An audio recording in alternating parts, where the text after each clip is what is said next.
God does not always answer the way we think He should, and sometimes He sends us a miracle. We must remember, God always hears our prayers. Amen. Those were depression days.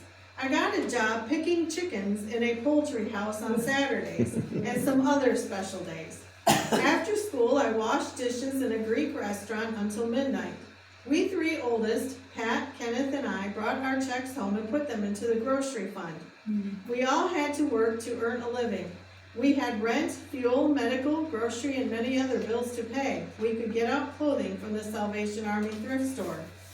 One of our buildings was our big hay barn.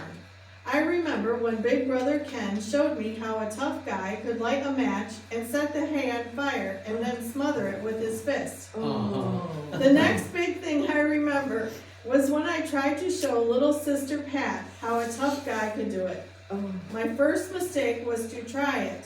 The second was to pick a windy day. I lit the match all right, but oh, how it burned my fist. The barn burned fast. We got the horses and stock out, but forgot until too late about the harnesses and saddles. Neighbors came in for miles to help move the big stack of hay. The barn burned to the ground. I remember so well how so many asked, "How did it happen?" Mom didn't answer. Uncle Doc began to cry. Oh, how I wished for a licking. I found a big club. When I gave it to Dad, I said, "Please beat me to death. I did it, I did it." He didn't do it, but then he cried too, which was worse. Many years later, when Brother Gale was a missionary preacher, he was president over an Indian Bible school. Once again, he came face to face with another fire. This is the story about one. In the early years of the Brainerd Indian School, a forest fire was set by lightning. The fire had been burning out of control for a couple of days. A couple of us men drove to the top of the mountain above our campus to see what the situation was. We had barely stepped forward when we heard and then saw a helicopter coming our way. It set down about 40 feet from where we stood. The pilot said, "There are two fires and they are going to meet right here." He continued, "If we cannot hold it at this point, it will sweep over and burn that Indian school." I stood there in a state of shock for a few minutes. "Just to have something to say," I exclaimed. "I think I'd better go home and put out our water sprinklers." On the way down, I did pray, "Dear Lord, please stop that fire so it does not burn a blade of our grass." I rushed to the phone and told friends about the fire and the danger to our campus. Our friends went to prayer. The fires did meet, and the huge fire headed our way. All of a sudden, out of what seemed a cloudless sky, a rain came that drenched everything and put out the whole fire. The talk of the area was how God put out the fire. Not one blade of our grass was burnt. It was plain to see God did spare every blade of grass on our land and all of our trees and property. The God of creation that controls the universe sent his clouds to weep over this uncontrollable fire in answer to our prayers and the prayers of the saints who are lifting in desperation with us. Let us come boldly unto the throne of grace that we may obtain mercy and find grace to help in time of need. Hebrews 4:16. Amen. And for our next one, lesson 6. We lived on a big ranch where my father was foreman. Many things happened that I'll not forget. Rattlesnakes became dangerous on the prairies. One day, my brother Kenneth and I were walking down a plowed furrow. Kenneth was in the lead, carrying a .22 rifle. We both heard a rattlesnake buzz. You never forget the sound after you hear it a few times. My brother made a jump from the furrow. I felt a yank on the back of my pant leg. I looked back to see the rattler that struck.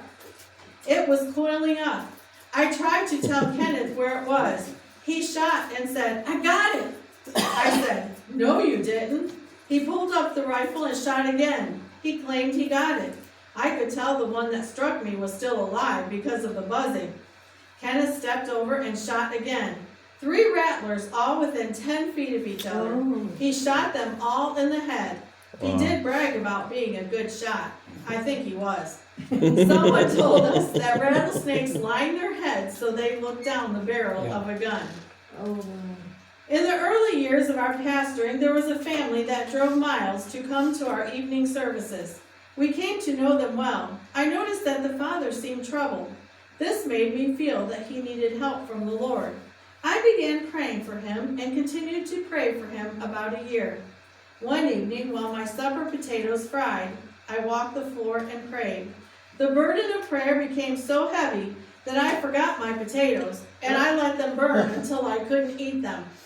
I got down on my knees in earnest prayer. I looked up and saw the headlights of a car.